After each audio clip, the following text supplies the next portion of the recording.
I'm starting to regret the indigenous archaeology Yeah, term. yeah. Well, hey, that's the thing. That's the thing, man. The word Yeah, it's such indigenous. it's a real thing. It used to be Oh, what am I oh yeah. doing? I'm tagging myself. Um, Yeah. that was a term coined by well, it's I don't know who coined it, but a guy named Joe Watkins kind of popularized, Joe made it Watkins. mainstream. Indigenous. Yeah, indigenous archaeology. Okay. Oh, And with the so archaeology on it. yeah. So that's Making it a I was different. trying to play off of that. Oh, Yeah, make, like it's its own field, right? okay. All right. But I now I think I should have went with tribal archaeology, which is like that to me. That just seems more like I like that tribal term more. yeah. It's cooler. And you got to be cool, man. These Man, we days. need all the help. We need all the help we can.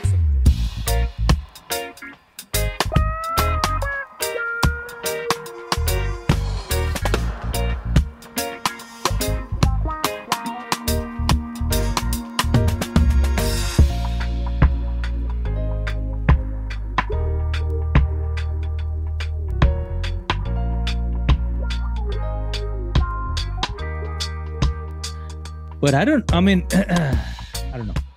Well, let's listen to this tune that I pulled from the archives and then let me get your thoughts on it. You ready for it? Yeah. Here we go. Here we go. Can you hear it? Yeah.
Yeah.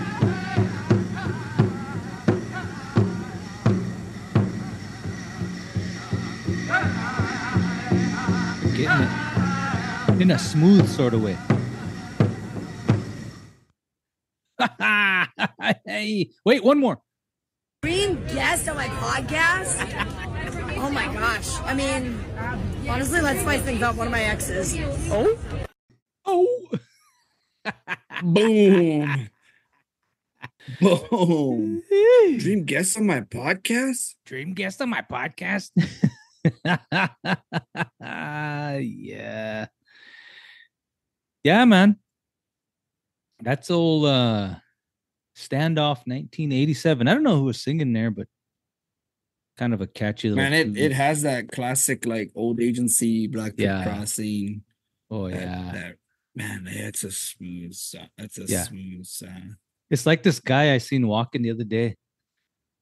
And Mm-hmm. I'm living here in Vancouver and I'm out with the old fam eating and look out the window and there's just thousands of people walking all over.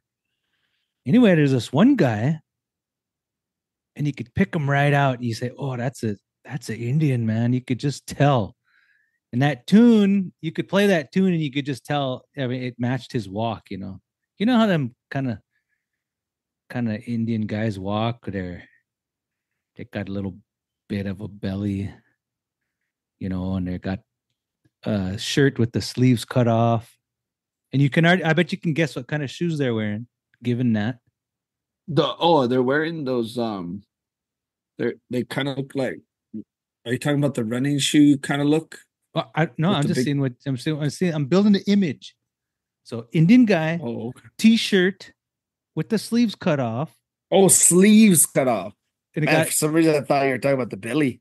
and no, yeah. Well, it was, but yeah, sleeves cut off. He's got some what else he got on? What else has he got on? Trunks. Yeah. Trunks. He got trunks on. And then what has he Big got on his trunks, feet? too. Oh yeah, big trunks. And on his feet? Wow, this guy could either have basketball shoes or flip flops. Oh, okay, not basketball shoes.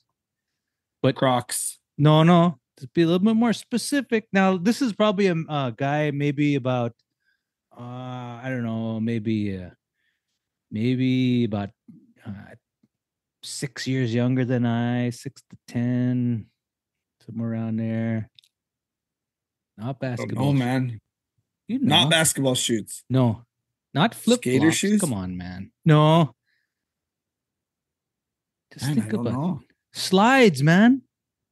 Oh, Socks. slides. And Sandals. slides. Socks and slides. Yeah, and they're probably black. They're probably black yeah. slides too. They're Yeah. black. God dang it. They're black. That's on See? me, man. I know. wasn't. I know. I should have. You've been behind the desk too long this week. I know, man. Yeah. You got to get out Yeah, more. behind the You got to desk. get I gotta immersed get with your out. people again. I got him. Anyway, that got song him, man. reminded me of his walk, because they kind of walk belly first, all us Yeah. Indian guys walk belly first, got a little bit of a strut, it's more of a bounce, kind of a bounce. You do it more when you're walking with your pals, but if you're by yourself, it's not so much. Yeah. But anyway. Yeah. Belly first. I like that.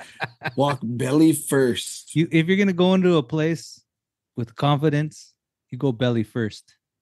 Go belly first. That really sets the tone. Yeah. Oh yeah. Yeah. People look and they see, what do they see? Your belly. And then they say, this guy means business. This guy. Yeah. This guy means business. He's got the business. I like the ones who dress up, they get all dressed up with the button-up shirt. I'm saying this because I know I'm probably going to be there in about 10 years or less. I don't know. They wear the button-up shirt and the sport coat. Then it don't matter. The belly is still first. Those buttons are just tight, You dare not button that sport coat. It won't hold it all. It ain't gonna hold it all. You ever look at people and they dress up and it looks like they're going to court? Like you see like an Indian dude and you're like, man, I shouldn't judge this guy. Like I shouldn't do this to him, but it really looks like he's going to court. That don't look like that's how he dresses. Or like that's he's not going to work. This guy's going to court. Yeah. Hey man, I texted a song. Is there a way to play it? Yeah. Yeah, you can usually tell by the kind of shoes they're wearing. The shoes just don't quite match because shoes is kind of an investment. You gotta. Yeah, and if you're just like what kind of a wearing it for a one-time deal, you're not gonna fully invest into it. No, there's no reason to invest. So you just wear, you get the cheap ones that kind of look like plastic. I don't know. Okay, I'm gonna show. You wanted me to play this song. Yeah, I mean, it reminded me of that song you were just playing. Your request. It's from Crow. It's from Crow. This song. Okay, your request has been fulfilled. Okay, here we go.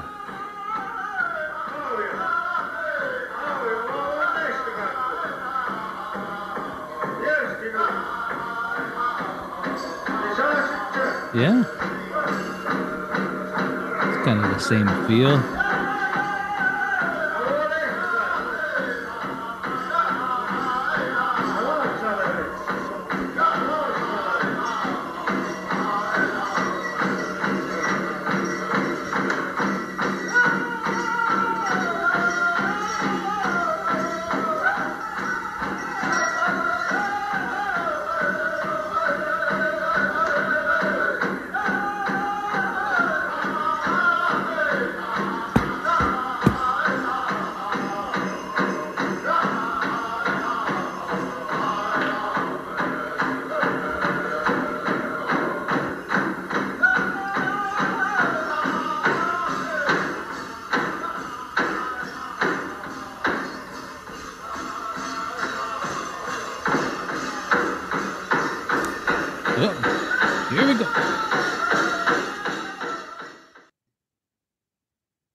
Yeah. Mm-hmm. What is that? That's hot dance song, as per the title. That's just what crows call what everybody else calls war dance or grass The dance. war dance. Yeah. Yeah, it has the same.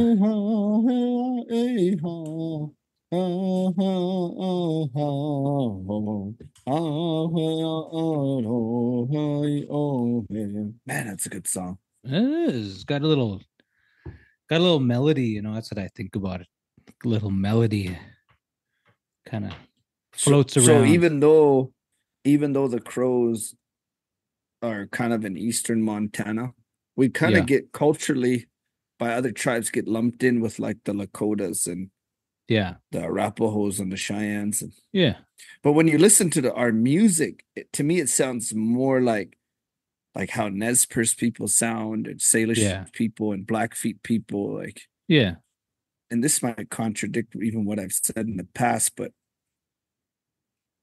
the Blackfoot people have a distinct beat, like kind of a tempo to their style, but Yeah. the way songs are composed, it seems like it fits like how Rocky Boy people sound and sing. Yeah. It's more like, I don't know, it has a different, it's pretty nuanced, I guess. Sure.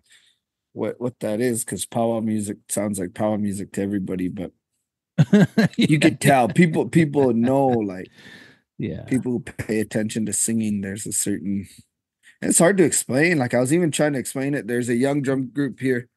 They're just starting out. Like they made their debut like last week, and Yeah. they sound pretty good for a new drum group. And one of my relatives sings with them, and he came up. He said, "Well, how did we sound?" I said, Yeah. "You guys sound good, young. You sound young." And he Yeah. took that as like I think he took that as kind of like a diss, but it's like, no, like your song style's young. It's like young people shit, you know? Yeah. Yeah. So Yeah. like if you came out to me and you were singing, if your sound not, and I don't mean sound like Yeah. literally, like the way the songs you're choosing to sing, Mm-hmm.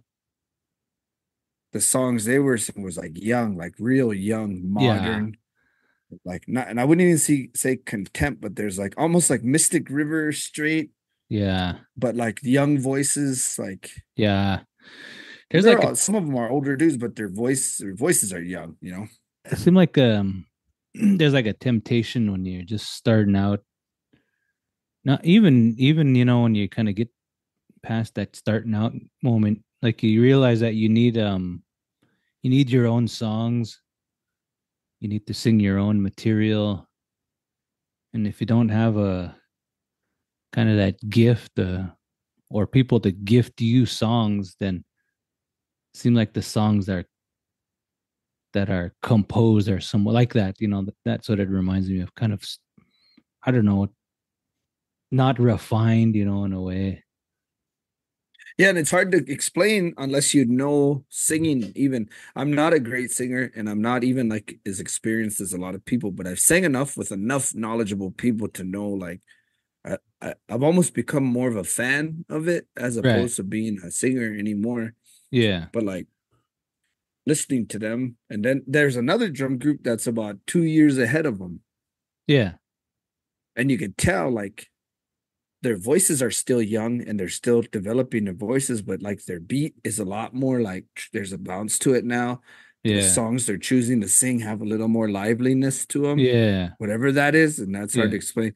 But the young people, and I'm guilty of it too.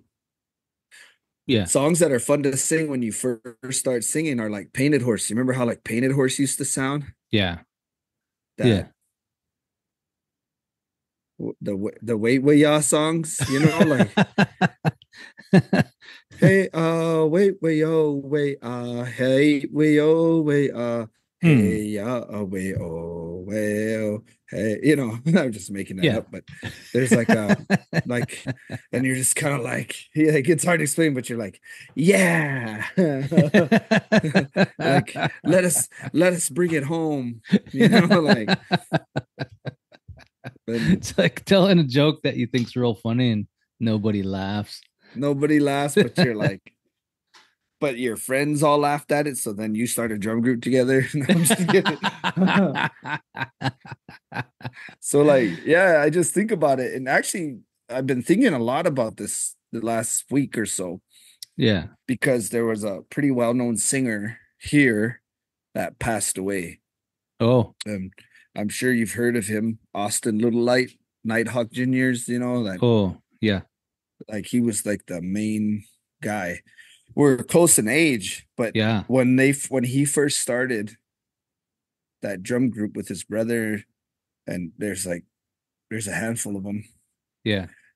I started singing with them at the very beginning, so I remember like that kind of that the excitement of starting a drum group together, or the excitement. I wouldn't say I started the drum group with them. I just kind of, it was almost like we had like 3-4 guys. We were singing on our own for a short time, and they had theirs.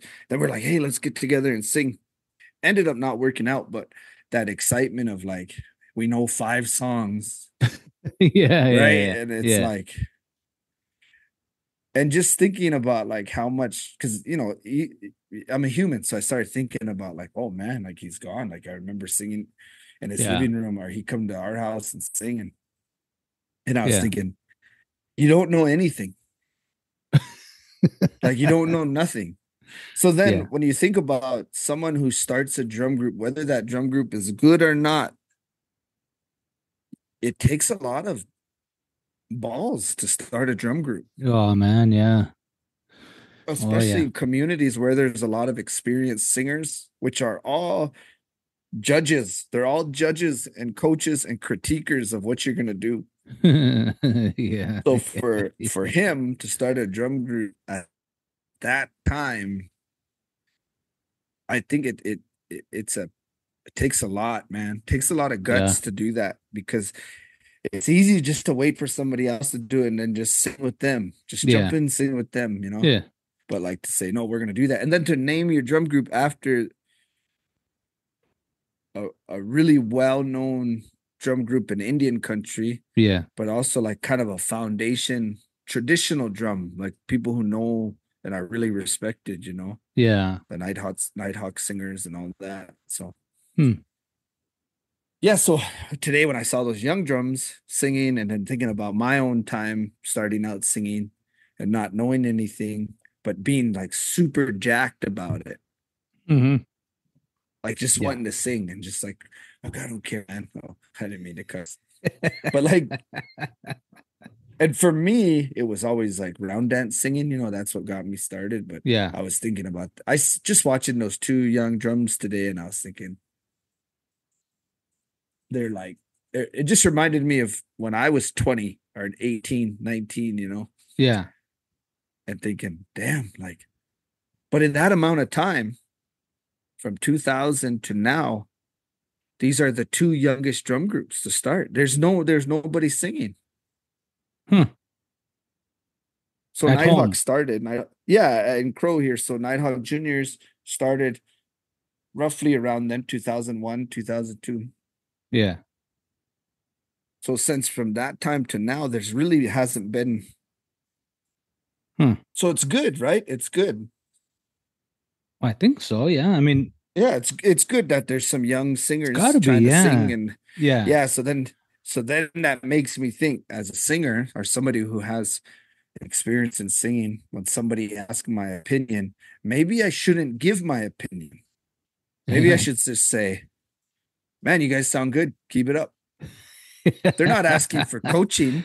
They're not asking for, because we just want we didn't get it. A self-esteem boost.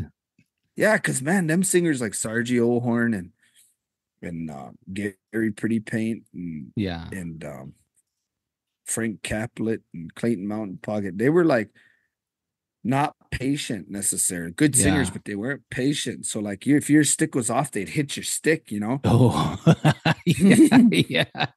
And so like go another decade back, you'd get punched. Yeah, dude. And then traveling around, starting to travel around, and people were strict. Like you couldn't even reach over the drum. No.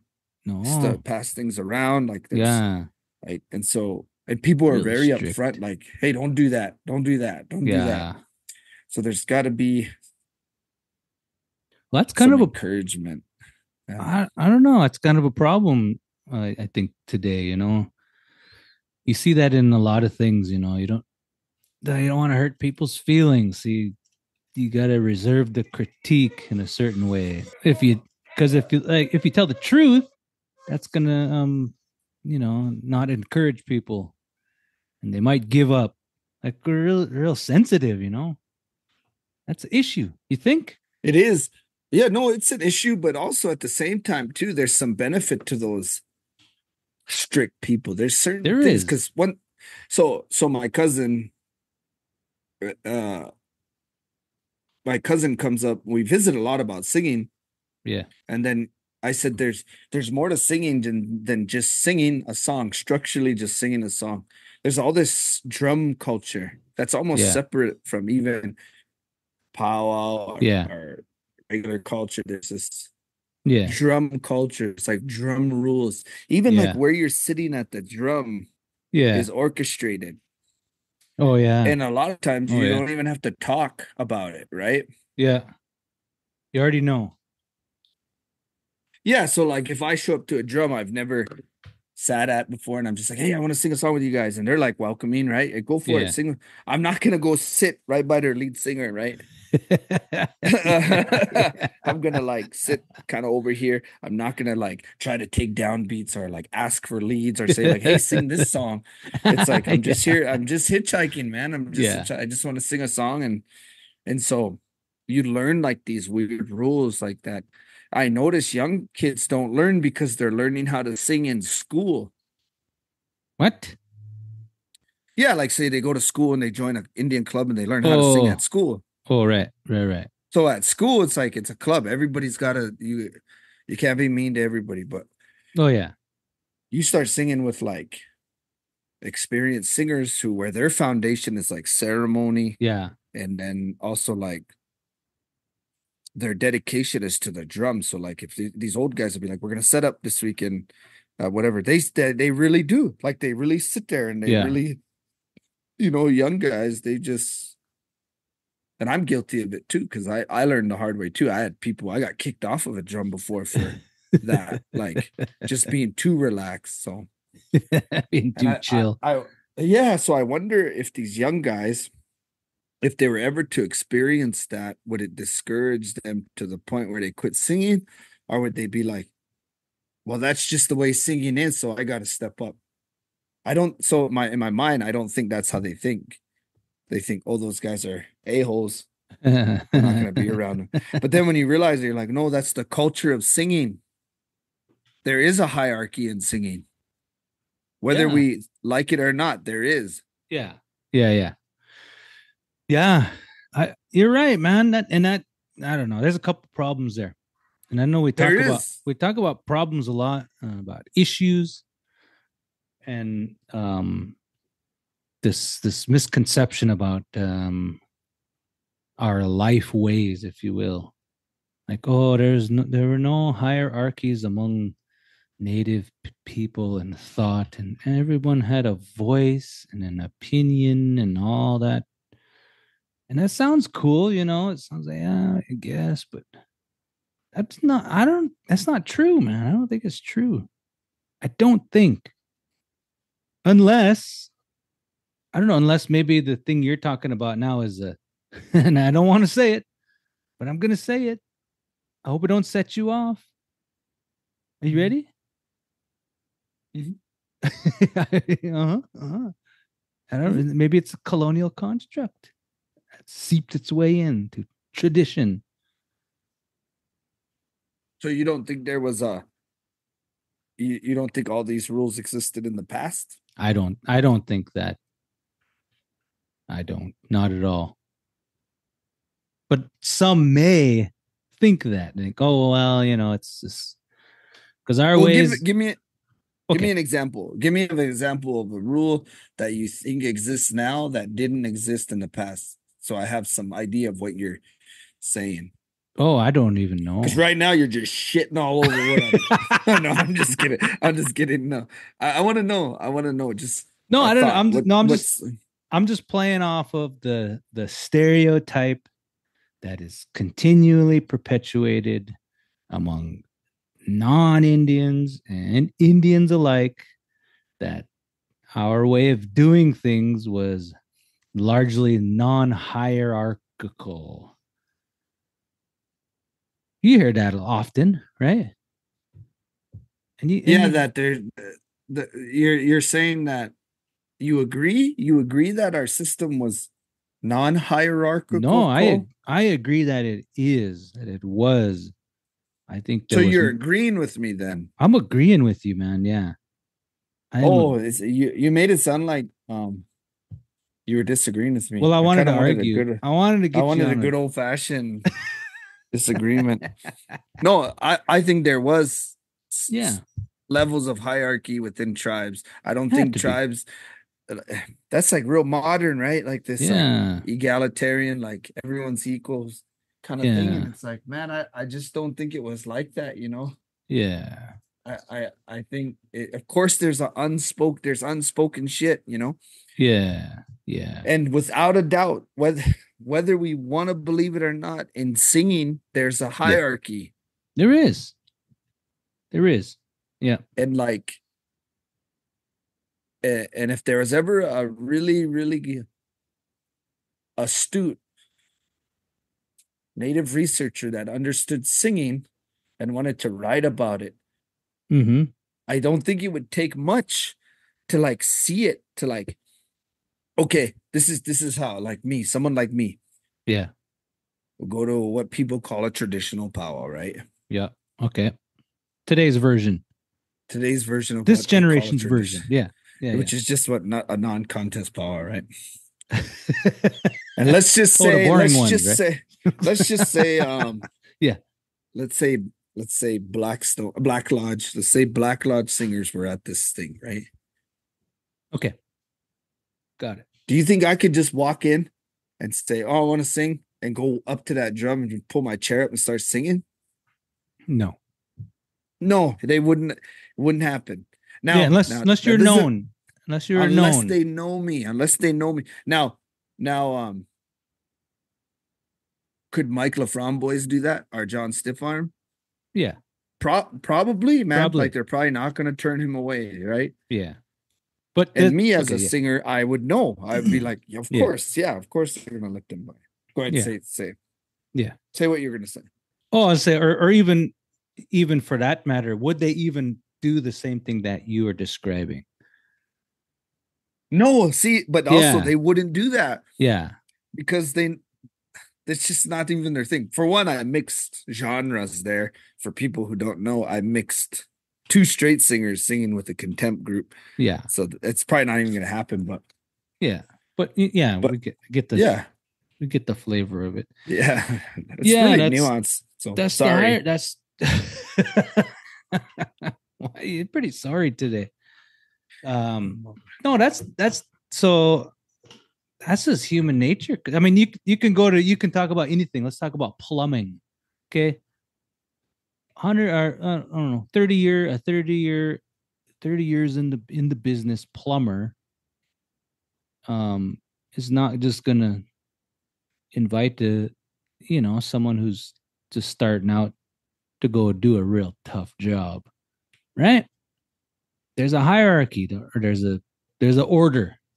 You're gonna choose someone who's a bit more senior to help him with the tough job. It's just about experience. It's about experience and knowledge in that particular time put in. And it's a combination of that, because I've also seen people who sat at the drum for years and years, and they still are considered like they're not someone who you would be like, put on those. So it's a combination of those. So like certain plumbers, right? Yeah. You could put 5 years in, or you could put 15 years in. After a certain point, you're just experienced, but then also, what did you do in that time? Yeah. And people recognize that. Like, I think I'm not even a big powwow guy, but I think it's also a good way to like gauge social behaviors of contemporary Native people, because it's the largest social thing we do, right? Yeah. Yeah. Cross-tribal, intertribal social affair. Yeah. Yeah. Yeah. And at least in at the plains and And the Rockies here. And yeah. the Rockies. Yeah. Yeah. You get outside of that too, though. It starts to change because then it's so new with their people that they actually don't have those hang-ups yet. Yeah. And so that's why some people say go to certain regions to powwow because they like them. I think partly because there's a freedom to it. Yeah. There's not those hang-ups. There's not these weird hang-ups, you know? Sure. Anyway, I never intended for this to be a podcast about singing, but yeah, I was thinking about it because Austin, the passing of Austin Little Light, and then actually there was another passing of a guy named Mike Tux Different, who pretty respected singer from Fort Belknap. Yeah. He passed away too. So two well-known singers. Yeah. Yeah. Two very different cultural journeys, you know, both those people. So sure. Yeah. Well, that's pretty interesting. Yeah. What's up? What's up, man? What's up? What's up? What you're talking about is what's up. Those are all interesting things in it. Like, I mean, sure, it's very specific. Like the thing you're talking about is very specific. But like you said, that phenomenon of the gathering of native people to do this very specific thing. There are expressions of the way we think and the way we act and our mannerisms still exist there today. Now, we don't want to get into the debate about whether it's ceremonial or not. No, I think we talked about that. But that's less of a thing that I kind of emphasize. It's more that the way people are really interested in how native or indigenous people think, and there's a lot of I think there's a lot of generalizations that don't quite capture the complexity, and the thing you brought up right now is a good example of that. Like relational thought, you know, and a holistic thought, non-reductive thinking. You can go on and on about these different attributes that are common in academic literature about an indigenous way of knowing and doing things. And one of them, I guess, that you hear a lot, and I was kind of mentioning, is this non-hierarchical sort of fluffy love sort of lovey feeling that you get when you're interacting with native people. And I think it's far too romantic. You know, we're humans, and we have we got feelings, and we have experience that tells us, well, so this is a good example. If you don't discipline your kid, if you just give them love, are they going to grow up right? No, they're not. You got to balance all that with a certain level of discipline. And I think that's true if you magnify that out to the larger group of native people. We're not just all free loving, relational, non-hierarchical beings. We're subject to the rules of humanity just like anybody else. I see it far too much. Yeah, man. I see it far too much. And people write about it still today. Indigenous scholars write about it. And it just everybody's voice matters. Everybody. Yeah. It's like, no, man. Like, I feel like these are people. So there's this weird thing in academics. Yeah. Where native scholars, if you were to take the number of native scholars, let's just for this sake of conversation, master's degree and higher, that are practitioners of their beliefs, not by their own standards, but by their community standards. Like, say their community says, like, if we went to the communities and said, hey, you pick out 4 scholars from your community, that you would say are practitioners, not people who are just talking about it. Yeah. I think you'll find that the overwhelming majority is people who their own communities don't see them as practitioners of their culture. Right. Do you think that's fair to say? Like, just from your observations, is that unfair to say? You know, be honest, man. Man. Yeah, well, yeah, I think so. Yeah, you didn't want to agree with me. No, I did want to agree with you, but I didn't want to cast too wide of a net, because, well, no, okay, yeah, I agree, and I just thinking about it. Well, but we can only talk about our region, really. Okay. Like, I don't know what the Southwest or so everyone kind of knows what we're doing up here. But yeah, well, would you agree or disagree? No, I think I agree. I think that I agree, and I think one of the issues is there's there's this sort of this well, okay, the state we're in. You understand the state we're in as Native people. We're playing catch up with certain things that have been lost. Well, I guess there's two different routes, right? Some people want to play catch up and try to revive things that have been lost.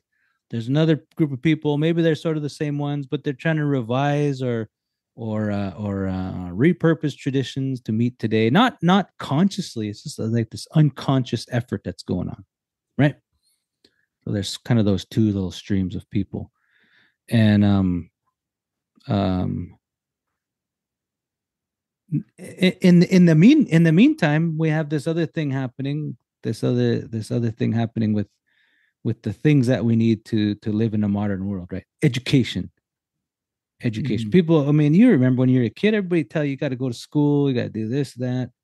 Well, yeah, and I'm a Crow, so we come from the most famous Indian education quote ever. Yeah, let's hear it. With the white man's education, you are his equal. Without it, you are his victim. Chief Manikus, right? Yeah, there it is. So it was friggin' pushed. It was pushed on us. Yeah. So you got that. Those two things going, right? Meantime, all the what I would view as sort of the traditionalists, right? The ones who grew up knowing a way that we didn't. They never had the opportunity to go to school, and I don't know if they were interested. If they had the same opportunity that we had today, would they go to school? I don't know. I have no idea. But you have like these two sort of things that are mismatched, right? So traditionalists generally that from what I call, like, what I think of traditionalists, that were raised by their grandparents, whose grandparents were raised by a generation that was the closest, as we know, to sort of the teepee days, or the post, like really post reservation days when things were as intact as we can be. I mean, you're limiting the field like quite a bit now. yeah. But so you got this phenomenon going on, and so meanwhile these two tracks are sort of moving forward, and so you just don't have that opportunity for those things to intersect. And additionally, I'm going to throw something else on top. If you think about those who had the opportunity to become educated, those who have multi-generational success in achieving advanced education, those aren't generally what you think of as the traditionalist type of people. No. I mean, I'm not making any judgment about any of it, but I'm just saying that's the fact. It seems like the facts, I should say. Yes. Yeah. And I think that's what people have a hard time with. Yeah. People have a hard time with, well, for one, self-reflection, right? And looking at their own stuff. Like, I wouldn't say I fit a lot of those even, but I also recognize all of that. Like, I'm one of the few people who even talk about it. I don't hear people have these conversations. Do you? No, it's a tough conversation to have. I think because it also sheds light on your own stuff. Yeah. And it's like people don't want to sit around and talk about, especially in academics, because everybody's right. Everybody has a voice, and everybody. Yeah. Okay. Well, So, for okay. example, All right. in the grass dance ceremony, Okay. like in Crow here, we have like districts. Yeah. So the last two districts that are, I would say, somewhat active, meaning that that ceremony has been practiced in the last 30 years, is the Lodge Grass district and the Black Lodge district. I hold a position in that society, in that ceremony for the Lodge Grass district.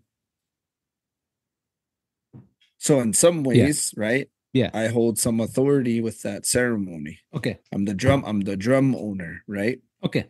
But do I know everything about what I'm even supposed to do or even about that ceremony? No. Yeah. I've never actually done the ceremony. I just hold the position. I have the title. Yeah. So how many scholars do you know they'll meet them both, like where there's experience plus title? So you have the authorization of somebody. Like if some oh man, we actually had this What? brought up a pretty this reminds me of a pretty controversial topic that you and I were part of. Oh really? What? Yeah, where we had the owner of a certain ceremony, the owner of it, who wanted to research its origin. Yeah. And the IRB denied him. Yeah. He was the researching scholar. Yeah. And actually the owner of that particular ceremony with his people. Yeah. And the Institutional Review Board denied his own research request. Yeah.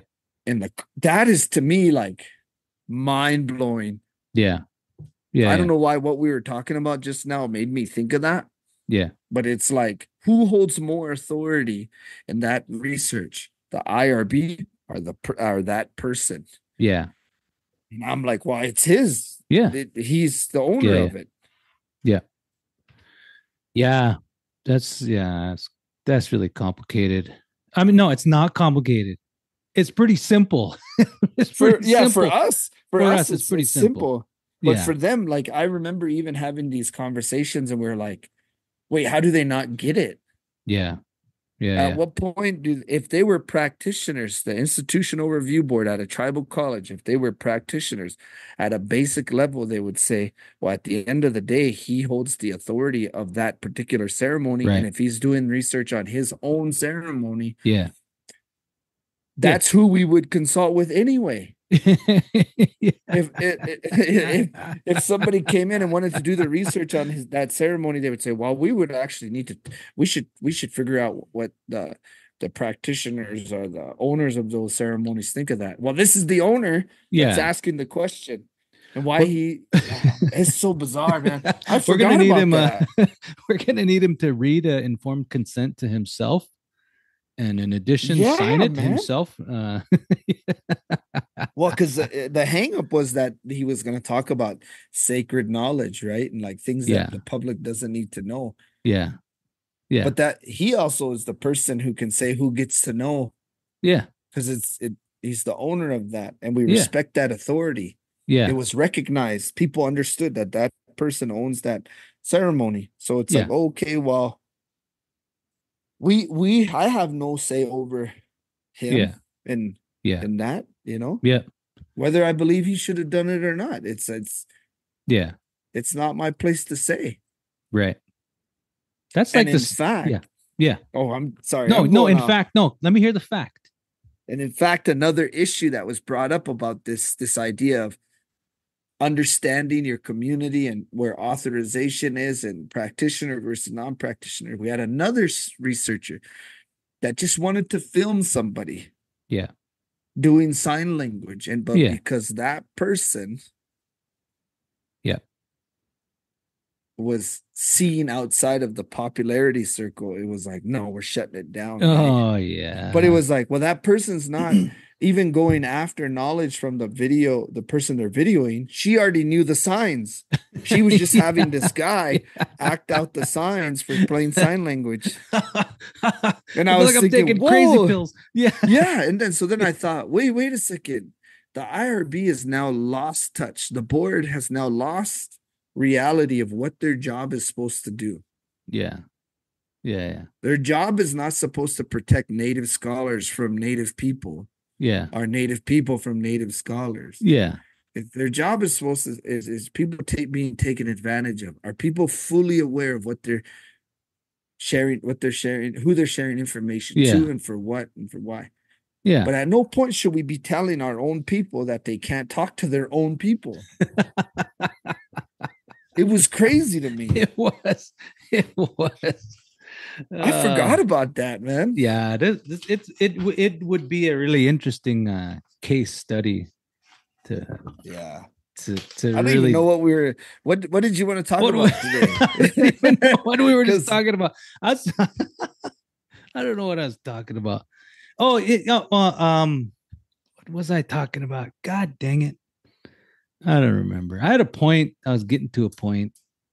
I know. I'm sorry. I messed I had you to up. wait. That's my bad. Well, no, I waited through your stories about singing, which was really important because it set the stage for this important conversation about authenticity. I hogged the conversation. No, this is important. So, given all that we're talking about, okay, so number one, let's walk through it. Number one, this phenomenon of singing and young singers falling into a hierarchy of when, what, how, when, and where to do things, right? Yeah, there's a you can't just walk into any old powwow and sit down with anybody. You know, it just doesn't work like that. Now, I had a question about that before I get to walk into the second thing we talked about. What if this happened? Because they see this a lot, and I want your take on this, because this falls in line to what I'm going to talk about this this next idea of tradition. So let's entertain me on this one. So let's say let's go back to the scenario of this celebration. There's a famous drum group there, well known across Indian country and into North America or American Canada. Yep. Okay. And then some, I don't want to say a nobody, but nobody knows this person, comes in and wants to sing. So they approach this drum, and if they're seeped in the literature of Indigenous matters, in academic Indigenous matters, they would bring the lead singer a gift of tobacco and ask to sing with them. Now, would that drum group, do you think, in your opinion, allow them to sing with them? Well, that's a tough one, because that also, I think the majority of drum groups that are like made it that far and like are well known, I think they would. I think the majority of but I think there's a few that are also savvy enough to have an out. Yeah. They would have an out. Yeah. No, for sure, man. You could sit down, man. For sure. Thanks, man. I appreciate this. Come and sing a couple of songs with us. Yeah. No, I agree. But let's change the scenario now and let's see if it changes. Okay. So let's pretend same thing, same drum group, same person who doesn't know nobody with some tobacco. Let's say this is a contest powwow now. No. Yeah. No, it's straight up no. No. Big difference between non-contest, contest powwow. Mm-hmm. And why? Why is it such a big difference? Money. Same. Something's on the line, man. Money's on the line. Like, no. There's nothing. And in fact, the way that person's told no, the comfort level is so much different too. Like the lead singer would be totally comfortable with saying, no, can't sing with us. Contest can't sing with us. Yeah. Also, it kind of depends on where you're at. Like, I feel like the further away that drum group gets from home, the more likely they are to actually let somebody sit down with them. Oh yeah. Yeah, that's true. Because I think, for one, the people who are going to approach a drum group like that and try to sit down are typically singers, people who know how to sing. Yeah. You know, because someone who doesn't like singing doesn't know the difference between young spirit and dirty corner singers, you know. You know, like no, like they don't know the difference. So like, so, and if there's nothing on the line, Yeah. you know, Yeah. it's more likely to be like, yeah, that's cool. But I actually think they probably, the local, the closer they are to home, most people know if they're an inviting drum group or not. Like most people know, like don't even go ask them. Yeah. Yeah. Like if this actually happened to me once, my nephew came up and said, I'm gonna go ask such and such sing with them. I said, don't do that. Yeah, because you knew. And he said, why? And I said, they're not gonna let you sit down anyway, and you're just gonna get your feelings hurt. He said, he kind of laughed at me. He said, no, I'm gonna go. So he did, and guess what? They denied him. To get his feelings hurt. And got his feelings hurt. Yeah. Not really. I don't think he actually got his feelings hurt, but it was it's a real thing. It's a real thing where people do deny. And so I think that was sure. But at the same time, that's how you find out. You just go try, you just ask. Yeah. Because he likes singing, right? He likes to sing. So in his mind, he's like, I'll sing with whoever, man. I'll just go and sit at a drum and have a good time. Yeah.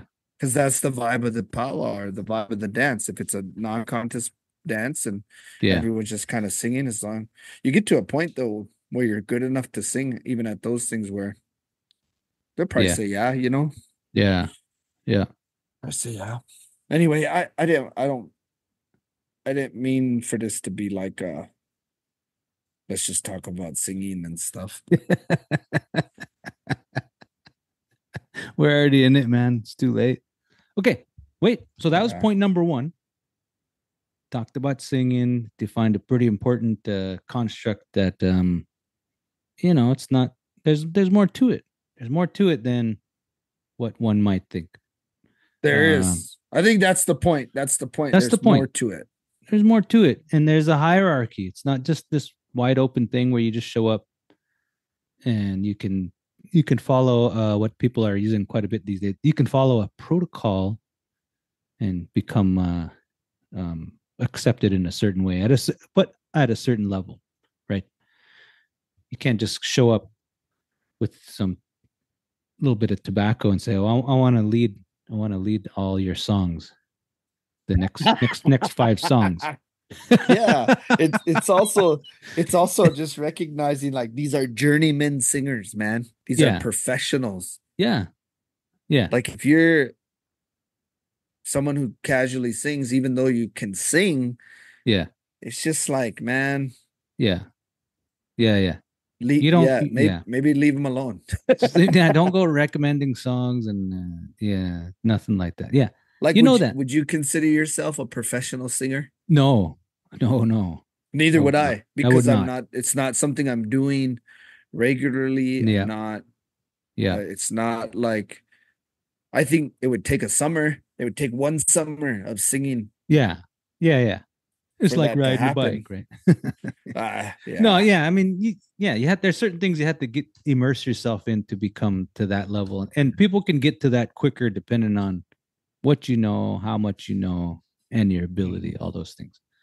There's cheat codes too. There's some cheat codes. Oh, feed the drum. Let's not talk about the cheat codes. Have your family feed that drum. There's some real. You're invited to Shandin Pete's. Yeah. There's some boys. You're invited to Shandin Pete's for dinner. I just they walk over and you feed them Little Caesar's pizza. I got a real negative cheat code. I know it's true and it happens, but I don't want to talk about it. Well, you can't do that. Yeah, Come on. Well, you know, if you share a certain substance abuse problem with certain people, then you're in. You're in. You party with so-and-so, you're in. Yep. Yeah, that's kind of the ugly side of things. I don't know if that's like that as much anymore, but probably is. Yeah. But even then, part of it. It requires, you have to have skill. You have to have some sort of aptitude for the thing. So that's not the only thing. So that leads to the second point you made, which is the practitioner versus the non-practitioner. We've talked about this a lot. It doesn't matter what you do. So okay, here's a good example. In a class I had the other day, I showed a picture of these fisheries biologists, right? And they're cutting open this fish. You know, they got a notebook, just a picture. So I'm asking my class, are these guys scholars? And they see, the trappings of scholarship, field book, and the right in the rain was the right in the rain. Yeah, it's probably right in the rain and a scalpel, and they're wearing rubber gloves. You know, looks like they're doing something scholarly. You know, studying fish. Then I showed them a picture. I mean, yeah, a picture of some native fishermen, pulling a bunch of salmon out of the sea. And I said, "Are these guys scholars?" Now, oh no, those aren't scholars at all. And I said, "Which one do you think understands fish population better?" And they paused for a second. And they thought, okay, yeah, those fisher people, of course, they understand fish population. Yeah, that would probably even be the same for white fishermen, like in the Bering Sea or something, like people who really understand movement. It's the people who are out there. Yeah, scholars don't know nothing. 90% of the time, man, scholars don't know anything. Yeah.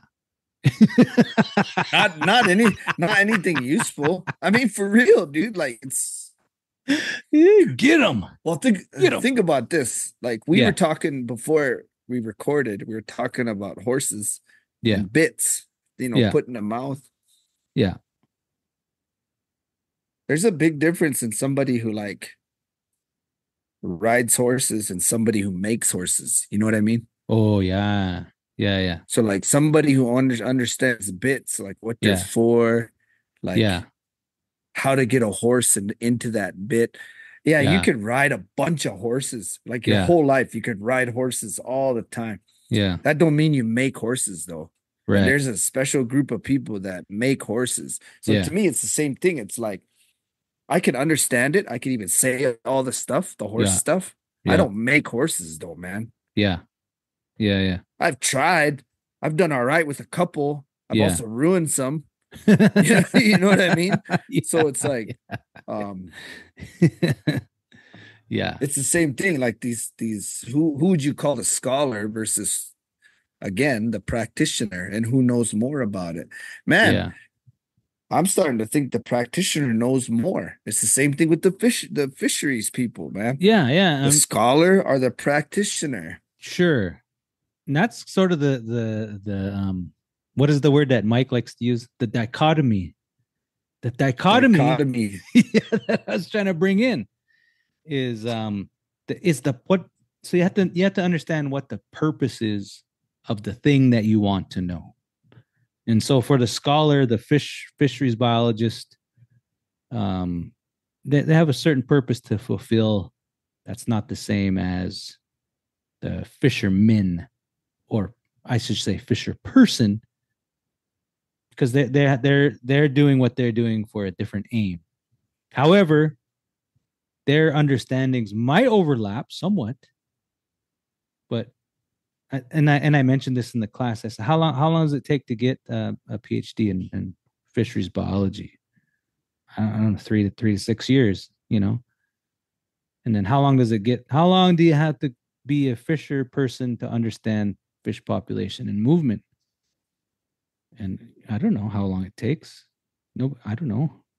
But the fact is, they're still fishing, and they're still utilizing that knowledge in a particular way. Whereas the fish biologist, maybe they study only one certain fish.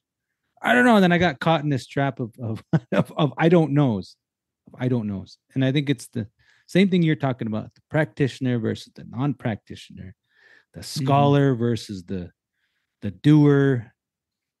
And at some point, I think in indigenous academics, you get the few moments where that the scholar is also a practitioner, and you can tell by the manner in which they speak of things and the authority in which they have in those things, and the confidence.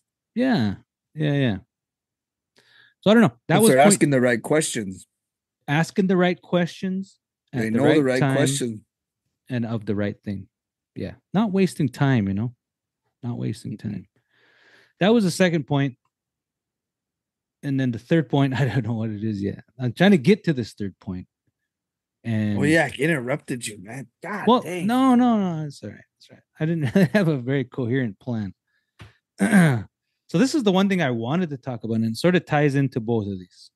So singing is a would you classify that as a tradition?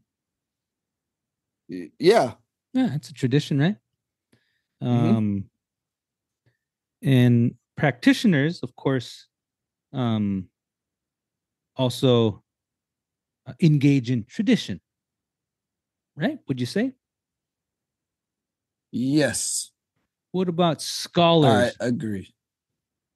So let's say the non-practitioner scholar, do they engage in tradition? Yes. Yeah. Sure.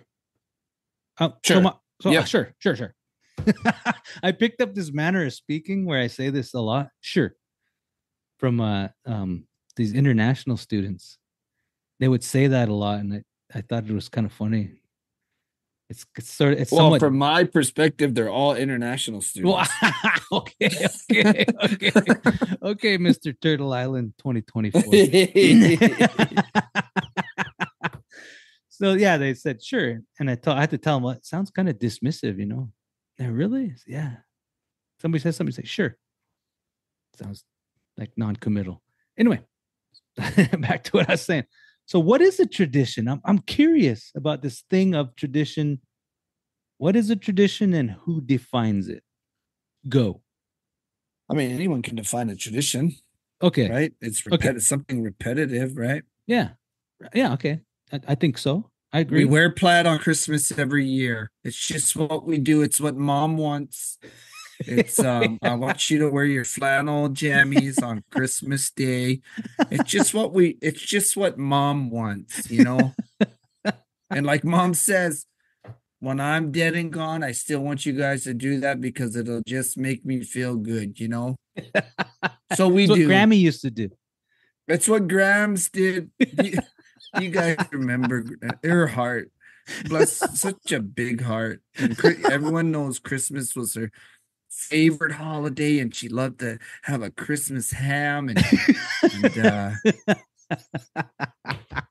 we'd have a fire outside, and she'd tell us stories, you know, of her childhood, and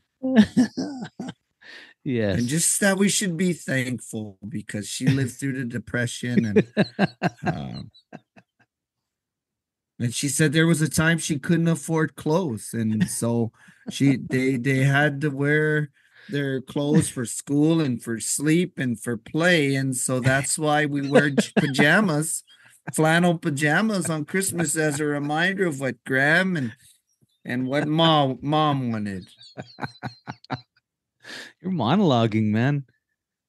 A good little monologue going there. I do a good white person. I do a great white person. Pretty good, man.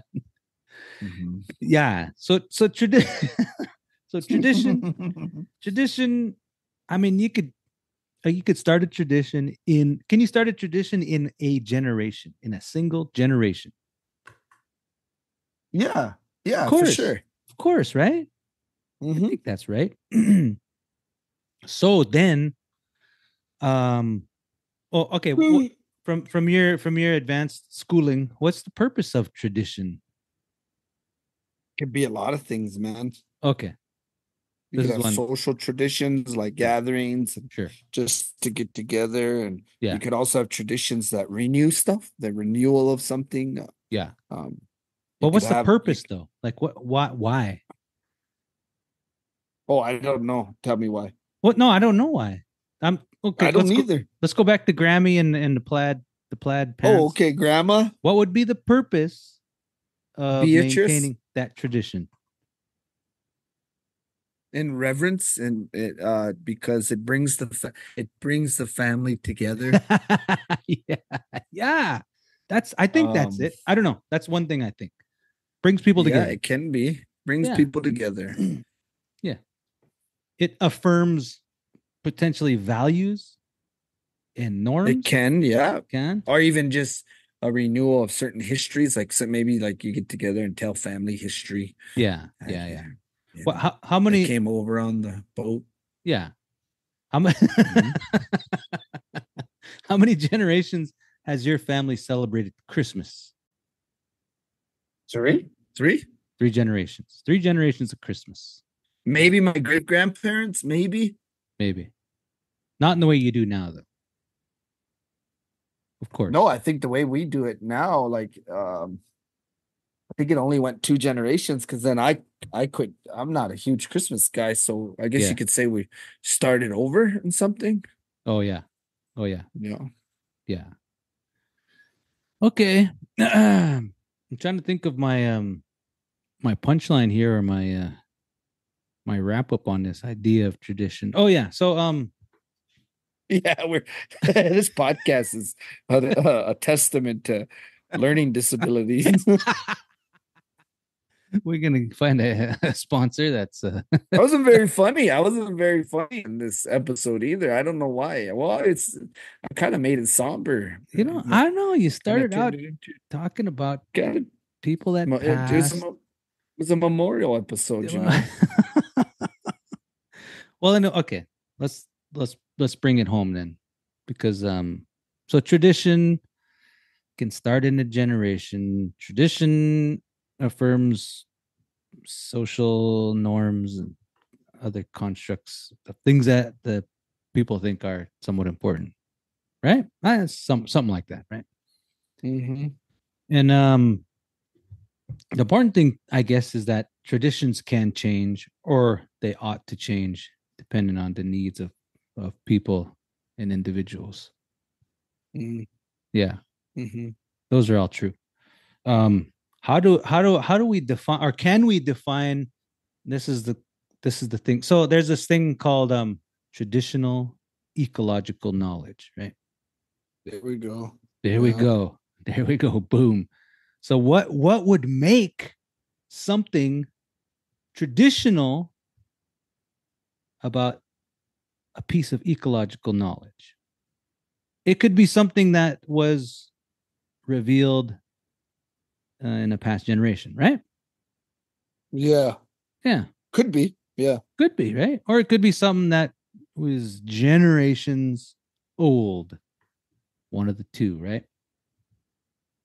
Yes. Yeah. So traditional ecological knowledge, and any use of tradition doesn't necessarily imply old-timey. No. Yeah, no. I get what you're saying now, but yeah. No, and I think that's where we mess up. Yeah. Is because we've somehow equated antiquity with authenticity, Right. And you've said that, I think, that phrase a couple of times previous.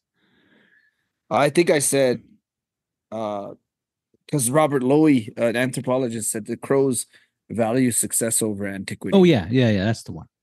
Yeah. Help me understand that a bit better, because when I hear you say it, I struggle somewhat to understand. I mean, I get what you're saying, but he's talking specifically about ceremony. So he's talking about ceremony. Yeah, so like specifically individual medicine bundles. So yeah, there's some medicine bundles that are discarded, some are kept, and people always say, "Well, wouldn't you want to just pass those down?" I think, that's a very modern approach to those things. Some sacred objects, they'll say, "Well, they don't work anymore." Yeah, this guy died from smallpox. Why would we want to keep his medicine? It didn't protect him. So then they would say that. They would say, "Well, we'll just get rid of it," Yeah. So because you value what works, you look at somebody, you say they're successful in life. What do they have? What do they use? So that's what holds value. Look at people's good fortune and their luck versus their bad luck and their misfortune and all that. And it's not as simplified as that, but it is simplified too at the same time. You just look. Just because it's old doesn't mean it works, and or vice versa. Just because it's new doesn't mean it's bad. Right. Native American church is a good example of that. The Peyote religion, it came here, as it did a lot of places, and it erupted, like it took off, Yeah. So that doesn't mean it's bad that someone practices it. Right. Clearly has found a home with people, and yeah, and how they value it. Yeah. What it's done for them. We can't judge that. That's up to them. Yeah. I think that's kind of what Loey's talking about. So he's talking about practices and beliefs and ceremonies are based off of success and not off of antiquity. I mean, just because it's old. To me, it's a very practical approach to your own belief. I think so. Yeah, I think the idea that I was kind of wondering about was and I think I've said this before, that a lot of climate science has this understanding that traditional ecological knowledge is going to solve some of the problems we have. And I think we sometimes equate that with a time from the past, but it reminds me of the fisher people. They're the practitioners, and they probably are carrying or generating new knowledge of their ecologies in which they survive off of. And I think those would probably be more relevant today than a piece of TEK from 200 years ago. I don't know. I'm just kind of curious. I think it's all situational. It's like, I feel like it's all, it I don't know, man. It can be even just what the person needs to hear too. Like some stuff that's valuable to you in that moment ain't valuable to me, in the moment. Right. I don't know though. I don't know either. I don't know, but I don't know. Those are some of the hot things that are out there now that we've chatted about before. But I wanted to specifically interrogate this idea of tradition from your perspective. Number one, tradition doesn't mean it's old.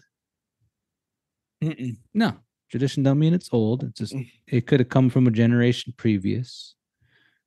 It could even come from the current within your generation, right? You could start a tradition within your family, and as long as you did it from year to year, it doesn't have to be from generation to generation. It could be from traditions. Can be. It doesn't mean old. The term doesn't mean old, and it doesn't mean new. It just, I don't know. Just I pick up my kids every Wednesday. It's a tradition. For go to Dairy Queen. 3 months, 4 months, whatever. Right. Yeah. It's tradition. Something we do. I don't think the term routine and tradition are that far off in some sense. Oh, really? Yeah. Well, yeah. So. You're right, ain't it? I don't know. That's debatable. I think one is group tradition. It seems like tradition is only worth talking about if it involves more than one person. I don't know. I mean, you know what I mean? Like, like flossing your teeth every night. It's not quite. Is that tradition or routine? It doesn't quite elevate to tradition, unless it's tied into your beliefs. But I don't know. I believe in great dental care. I believe in flossing. I do too. And it. So what? I bet we believe in it. I bet we believe in it for two different reasons, though. Oh yeah. What? Why do you believe in dental care? Like personal hygiene. You don't have stink personal breath. Hygiene. You don't have stink breath. What else? That's about it. I don't know. You want to know why I like? Yeah. I want to know. Because I have crooked teeth. So I always said, if I'm gonna have crooked teeth, they're gonna be clean. Because you can't have crooked teeth and dirty teeth. That's like, what the hell, man? Like, you know what I mean? Yeah. Like, you gotta compensate one for the other, right? Yeah, dude. It's like, come on. You should get some Invisalign, man. I've talked about it. I've talked about it. Okay. I think I even talked to the dentist about it. Oh yeah. You know what's weird? The weirdest thing. I think I'd just get braces. I don't think I'd do Invisalign. I think I'd just go braces. No, dude. The weirdest thing is a man with braces. Don't do it. Ease up on the term man, all right, dude. No, I'm just kidding. I don't want to. Yeah, okay. I don't know what that is. I fill out paperwork and it's I don't know. I don't feel very manly lately, you know. Okay, all right. You can Let's get end braces. this. Let's end it. This is it. Okay, we're done. I'm tired of it. Cool, man. Okay.